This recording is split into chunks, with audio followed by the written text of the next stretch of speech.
ಆದ ಕಾರಣ ಬಹಳಷ್ಟು ಜನ ಬಂದಿದ್ರಂತೆ, ಒಂದಿಷ್ಟು ಮಂದಿ ನನಗೆ ಬೇಯಕ ಕರ್ಕೊಂಡ್ ಬಂದಾರೆ. ಇನ್ನು ಇವರು ಅಧಿಕಾರ ಕೊಟ್ಟಾಗೆ ಏನು ಮಾಡಿಲ್ಲ.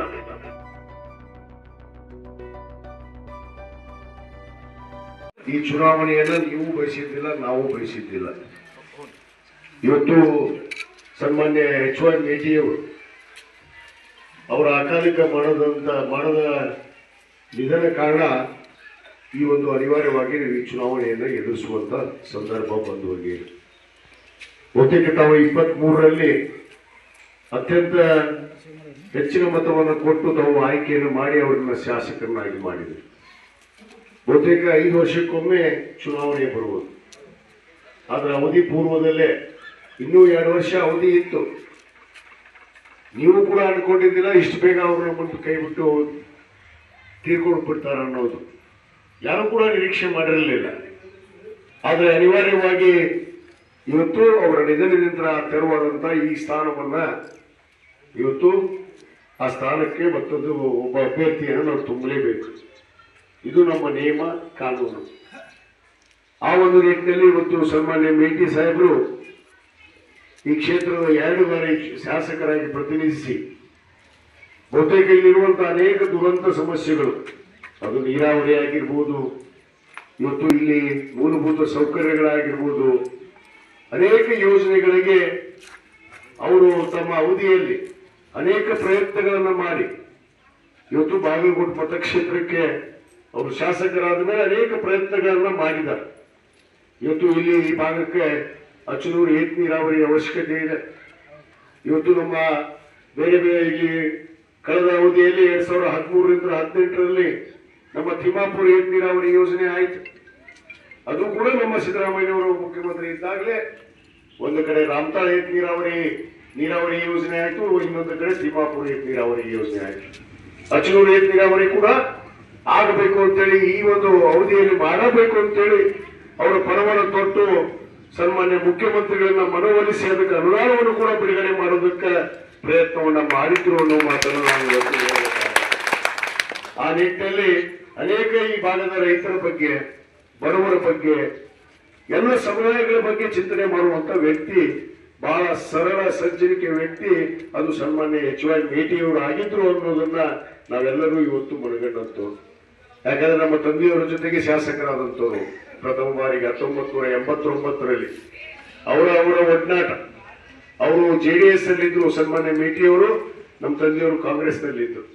ಆದ್ರೆ ಬೇರೆ ಪಕ್ಷ ಆದ್ರೂ ಕೂಡ ಪಕ್ಷ ಭೇದವನ್ನ ಮಾಡದೆ ಇಬ್ರು ಅಣ್ಣತಮ್ಮಂದಿರಾಗಿದ್ರು ಅನ್ನೋದನ್ನು ಕೂಡ ನಾನು ಇವತ್ತು ನಿಮ್ಮೊಡನೆ ಹಂಚಿಕೊಳ್ಳಲು ಬಯಸ್ತೇನೆ. ಇವತ್ತು ನಮ್ಮ ತಂದೆಯವರ ಅಕಾಲಿಕ ನಿಧನದ ನಂತರ ಈ ಆಸ್ಥಾನವನ್ನು ನಾನು ತುಂಬುವಂತ ಪರಿಸ್ಥಿತಿ ಬಂತು. ಇವತ್ತು ನಾನು ಕೂಡ ಶಾಸಕನಾಗಿ 2ನೇ ಬಾರಿ ಇವತ್ತು ನನ್ನ ಕ್ಷೇತ್ರದ ಜನರ ಒಂದು ಆಶೀರ್ವಾದದಿಂದ ಇವತ್ತು ನಾನು ಕೆಲಸವನ್ನು ಮಾಡ್ತಾ ಹೋಗ್ತಾ ಇದ್ದೀನಿ. ಅದೇ ನಿಟ್ಟಿನಲ್ಲಿ ಇವತ್ತು ಇನ್ನೂ 2 ವರ್ಷ ಅವಧಿ ಇತ್ತು ಸನ್ಮಾನ್ಯ ಮೇಟಿ ಸಾಹೇಬ್ರದ್ದು. ಇವತ್ತು ಆ ಸ್ಥಾನವನ್ನ ಏನು ಮೇಟಿ ಸಾಹೇಬರು ಇವತ್ತು ತಾವೆಲ್ಲ ಮೇಟಿ ಸಾಹೇಬರಿಗಾಗಿ ಮತವನ್ನು ಹಾಕಿದ್ರಿ. ಇವತ್ತು ಆ ಸ್ಥಾನವನ್ನ ಅವರು ಇಳಿದಿದ್ದಾರೆ. ಅವರು ನಮ್ಮ ಜೊತೆಗೆ ಇಲ್ಲ ಅಂದ ತಕ್ಷಣ ಆ ಸ್ಥಾನವನ್ನು ತುಂಬುವಂತ ವ್ಯಕ್ತಿ ಯಾರಾಗಬೇಕು, ಅವರ ಸುಪುತ್ರ ಉಮೇಶ್ ಮೇಟಿ ಅವರು ಆ ಸ್ಥಾನವನ್ನು ತುಂಬಿದ್ರೆ ನಿಜವಾಗ್ಲೂ ಅವರ ಆತ್ಮಕ್ಕೆ ಶಾಂತಿಯನ್ನು ತಂದಂತಾಗುತ್ತೆ. ಯಾಕಂದ್ರೆ ತಾವು ಗೆಲ್ಲಿಸಿದ್ದು 5 ವರ್ಷಕ್ಕೆ, ಆದ್ರೂ ಅನಿವಾರ್ಯವಾಗಿ 2 ವರ್ಷದ ಪೂರ್ವದಲ್ಲಿ ಅವರು ನಿಧನ ಹೊಂದಿದ್ದಾರೆ. ಅದಕ್ಕೆ ಈ ಸಂದರ್ಭದಲ್ಲಿ ತಮ್ಮಲ್ಲಿ ವಿನಂತಿ ಮಾಡಿಕೊಳ್ಳೋದಿಷ್ಟೇ, ತಾವು ಇವತ್ತು 2 ವರ್ಷ ಕಾಲ ಅವರ ಪುತ್ರನಿಗೆ ಅವಕಾಶವನ್ನು ನೀಡಿ, ಅವರು ಕೂಡ ಜನರ ಮಧ್ಯೆ ಇದ್ದಂಥವ್ರು. ಉಮೇಶ್ ಮೇಟಿ ಕೂಡ ಜನರ ಮಧ್ಯೆ, ನಿಮ್ಮ ಮಧ್ಯೆ ಬಹಳ ಹೆಚ್ಚಿಗೆ ಮೇಟಿ ಸಾಹೇಬರ ಒಂದು ಪ್ರೀತಿಯ ಪುತ್ರನಾಗಿದ್ದು ಕೂಡ ತಮಗೆಲ್ಲ ಗೊತ್ತಿರುವಂತ ವಿಷಯ.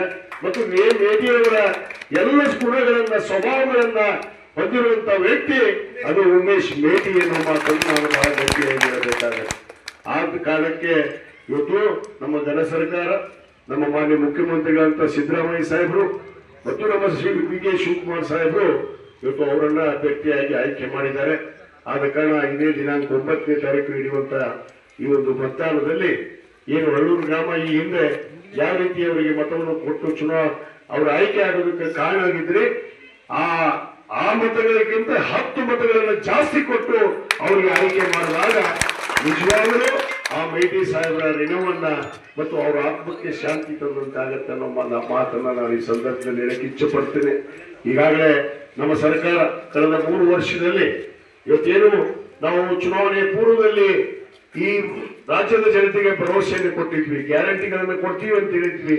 ಪಂಚ ಗ್ಯಾರಂಟಿಗಳನ್ನ ಈಗಾಗಲೇ 3 ವರ್ಷದಿಂದ ಸಮರ್ಪಕವಾಗಿ ಇವತ್ತು ಜನರಿಗೆ ಮುಟ್ಟಿಸುವಂತ ಕೆಲಸ ಮಾಡ್ತಾ ಇದ್ದೀವಿ. ಗೃಹ ಜ್ಯೋತಿ, ಗೃಹಲಕ್ಷ್ಮಿ, ಅನ್ನಭಾಗ್ಯ, ಇವತ್ತು ಶಕ್ತಿ ಯೋಜನೆ, ಯುವ ನಿಧಿ ಯೋಜನೆಯನ್ನ ಸಮರ್ಪಕವಾಗಿ ಮುಟ್ಟಿಸುವುದರ ಜೊತೆಗೆ ಸುಮಾರು 250ಕ್ಕೂ ಹೆಚ್ಚು ಏನು ಭರವಸೆಗಳನ್ನ ಈಡೇರಿಸಿದಂತ ಸರ್ಕಾರ ಅದು ನಮ್ಮ ಕಾಂಗ್ರೆಸ್ ಸರ್ಕಾರ, ಅದು ಸಿದ್ದರಾಮಯ್ಯ ಅವರ ಸರ್ಕಾರ ಅನ್ನೋ ಮಾತನ್ನು ಹೇಳಬೇಕಾಗುತ್ತೆ. ಯಾಕಂದ್ರೆ ರೈತರು ಬೆಳೆದಂತ ಬೆಳೆಗಳಿಗೆ ಇವತ್ತು ನಾವು ಬೆಂಬಲ ಬೆಲೆ ಕೊಟ್ವಿ.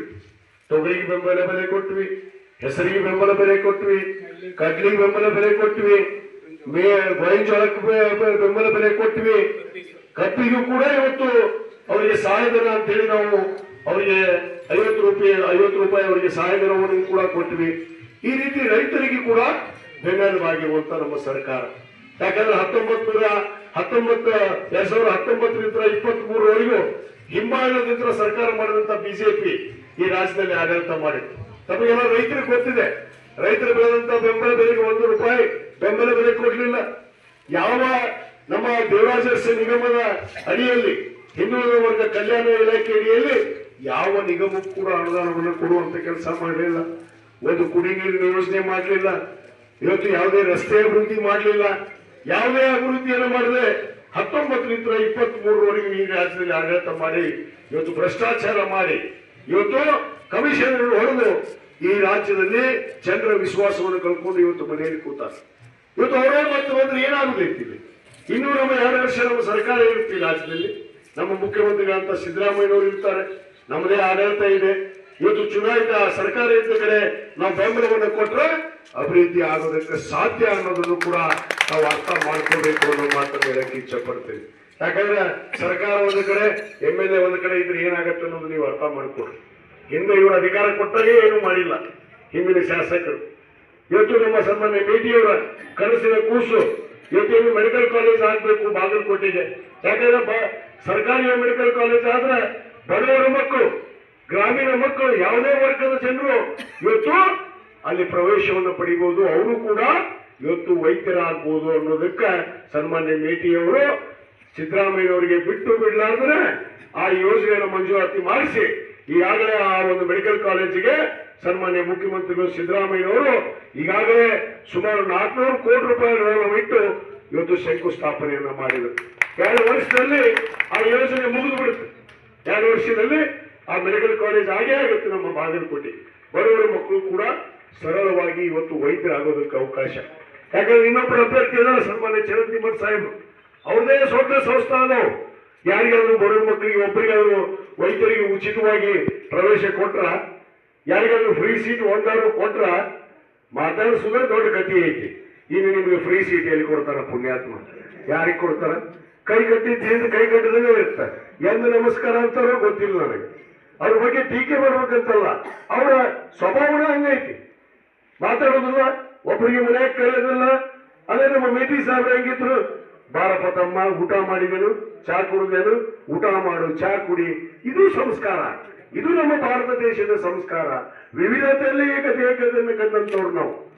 ಆ ವಿವಿಧತೆಯಲ್ಲಿ ಏಕತೆ, ಸರ್ವರಿಗೆ ಸಮಪಾಲು, ಸರ್ವರಿಗೆ ಸಮಬಾಳು ಎನ್ನುವ ರೀತಿಯಲ್ಲಿ ನಡೆದಂತ ಸರ್ಕಾರ ಅದು ನಮ್ಮ ಕಾಂಗ್ರೆಸ್ ಸರ್ಕಾರ, ಅದು ಕಾಂಗ್ರೆಸ್ನ ಒಂದು ಸಂಸ್ಕಾರ ಅನ್ನೋ ಮಾತನ್ನು ಕೂಡ ನಾನು ಹೇಳಕ್ಕೆ ಇಚ್ಛೆ ಪಡ್ತೇನೆ.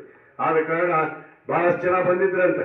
ಒಂದಿಷ್ಟು ಮಂದಿ ನನಗೆ ಬೇಯಾಕ ಕರ್ಕೊಂಡ್ ಬಂದಾರ, ಒಂದು ಟೂರಿಂಗ್ ಥಿಯೇಟರ್ ಕರ್ಕೊಂಡ್ ಬಂದಾರ. ಯಾಸೆಗಾರರು ಇರ್ತಾರಲ್ಲ, ಇನ್ನು ಬಣ್ಣ ಹಚ್ಕೊಂಡು ಯಾಸೆಗಾರ ಮಾಡ್ತಿದ್ರು, ಗೊತ್ತ ನೀವು? ಬಣ್ಣ ಹಚ್ಕೊಂಡು ಡ್ಯಾನ್ಸ್ ಮಾಡಿ ಹೋಗ್ತಿದ್ರು ಮನೆ ಮುಂದೆ ಬಂದು. ಯಾಸೆಗಾರರು ಏನಂತೀರಿ ಅವ್ರಿಗೆ? ಯಾಸೆಗಾರಲ್ಲ. ನಿಮ್ಗೊಂದು ಬಿಜಾಪುರ ಬಂದತಿ, ಇಲ್ಲಿ ಬಂದದಂತ ನಿಮ್ಮೂರವ್ರಿಗೆ ಕೇಳಿದೆ ನಾನು. ಏನು ಬಂದು ಹೋದ್ರೆ ಹೋಗಿದ್ದೋ ಗೊತ್ತಿಲ್ಲ.